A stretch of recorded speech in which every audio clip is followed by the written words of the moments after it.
Assalamualaikum warahmatullahi wabarakatuh. Halo teman-teman, pada kesempatan kali ini aku dan temanku akan mempresentasikan analisis kami terkait strategi Jakarta Feminis dalam mempengaruhi formulasi kebijakan gender.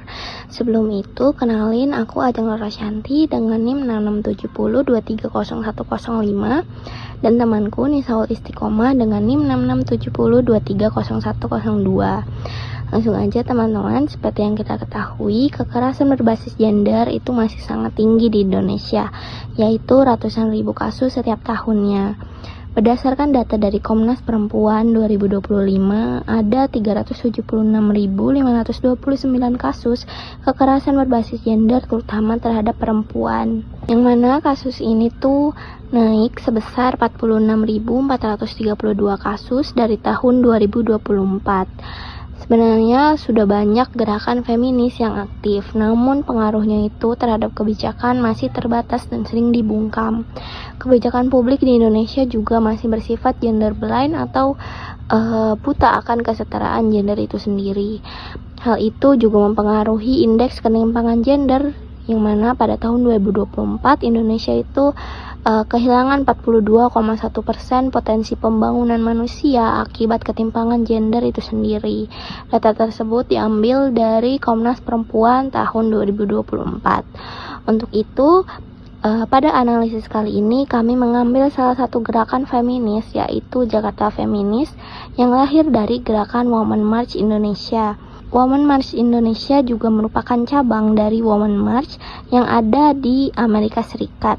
Yang mana gerakan feminis bukan hanya sebagai gerakan sosial simbolik biasa, tetapi sebagai aktor politik yang berupaya memengaruhi negara serta memberikan gambaran konkret mengenai praktik advokasi kebijakan gender. Jakarta Feminis ini aktif mendorong reformasi kebijakan gender sejak 2014. Selain itu juga komunitas ini sering mengadvokasikan kebijakan-kebijakan yang dianggap gender blind dan juga menyuarakan isu-isu tentang perempuan. Jakarta Feminis ini hadir sebagai gerakan komunitas berbasis digital yang mana mereka ini menyuarakan melalui media sosial. Selain itu juga aktif dalam kegiatan Women March yang diadakan setiap tahun, yaitu pada bulan Maret itu sendiri. Berikut adalah analisis yang kami lakukan. Baik, kita masuk ke bagian pembahasan. Dalam menganalisis strategi advokasi Jakarta Feminis, penelitian ini menggunakan teori dari Contentious Politics dari Sidney Tarow yang terdiri dari 4 indikator. Yang indikator pertama adalah Political Opportunity Structure atau struktur peluang politik. Nah, dalam Jakarta Feminis ini sangat jeli dalam baca momentum. Ketika Women March Amerika Serikat ini menggemparkan dunia pada tahun 2017, mereka segera memanfaatkan sebagai titik tolak mobilisasi nasional. Ini menjadikan isu kesetaraan gender terasa relevan secara global sekaligus mendesak secara lokal. Nah, di saat bersamaan, data kekerasan berbasis gender itu terus meningkat dijadikan argumen moral yang memang kuat untuk bisa menuntut regulasi perlindungan korban. Mereka bahkan masuk ke arena internasional melalui partisipasi Universal Periodic Review PBB putaran 4 tahun 2022. Ini membuktikan bahwa gerakan ini tidak hanya bermain di level domestik. Lalu masuk ke dalam indikator kedua adalah mobilization structure, di mana bagaimana gerakan ini bisa membangun dan juga menggerakkan massa. Nah, di sini kekuatan Jakarta Feminis paling terlihat, di mana Women March Jakarta yang memang pada tahun 2017 ini hanya dihadiri 400 orang. Ini berkembang menjadi lebih dari 8.000 peserta per tahun. Nah, koalisi WMJ 2023 juga melibatkan lebih dari 30 organisasi dari LBH Jakarta, SafeNet, hingga Greenpeace. Nah, di ruang digital Instagram ini mereka menjangkau lebih dari 37.700 pengikut pada Maret 2026. Mereka juga mengembangkan platform dari cari layanan, yaitu sebuah direktoral digital yang memang memudahkan korban kekerasan berbasis gender ini bisa mengakses layanan hukum dan juga psikologis. Nah, masuk ke dalam indikator ketiga yaitu framing process.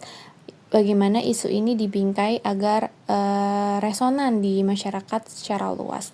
Nah, Jakarta Feminis ini berhasil menggeser cara pandang publik dari kekerasan berbasis gender bukan lagi soal urusan rumah tangga yang memang harus diam-diam diselesaikan, melainkan ini kegagalan negara dalam melindungi warganya. Nah, instrumen paling efektif dari strategi ini adalah tegar sahkan RUU PKS yang memang digunakan secara konsisten selama 7 tahun penuh, dari 2015 hingga akhir Undang-Undang Tindak Pidana Kekerasan Seksual yang memang berhasil disahkan pada April 2022. Dan perlu digarisbawahi, mereka tidak berhenti di sana. Begitu undang-undang lahir, narasi langsung berubah menjadi kawal pelaksanaan undang-undang.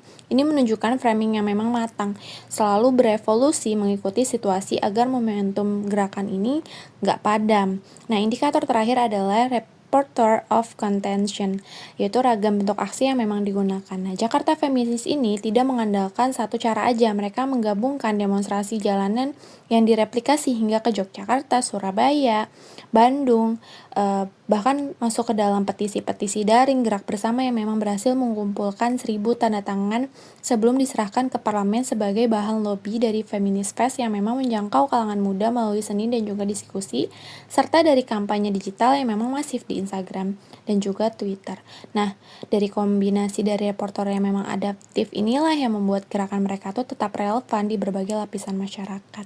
Nah, dari seluruh analisis ini dapat disimpulkan bahwa Jakarta Feminis ini adalah bukti nyata bagaimana gerakan feminis berbasis masyarakat sipil yang enggak punya kuasa formal ini mampu memanfaatkan peluang politik, membangun jaringan yang memang kuat, membingkai isu secara efektif, dan memilih bentuk aksi yang memang tepat untuk mendorong kebijakan gender di Indonesia. Nah, puncaknya adalah pengesahan UU TPKS 2022 yang memang merupakan hasil advokasi panjang selama 7 tahun. Namun, perjuangan belum selesai. Tentu, kami merekomendasikan 4 hal. Yang pertama adalah kawal implementasi UU TPKS agar tidak berhenti sebagai legislasi di atas kertas.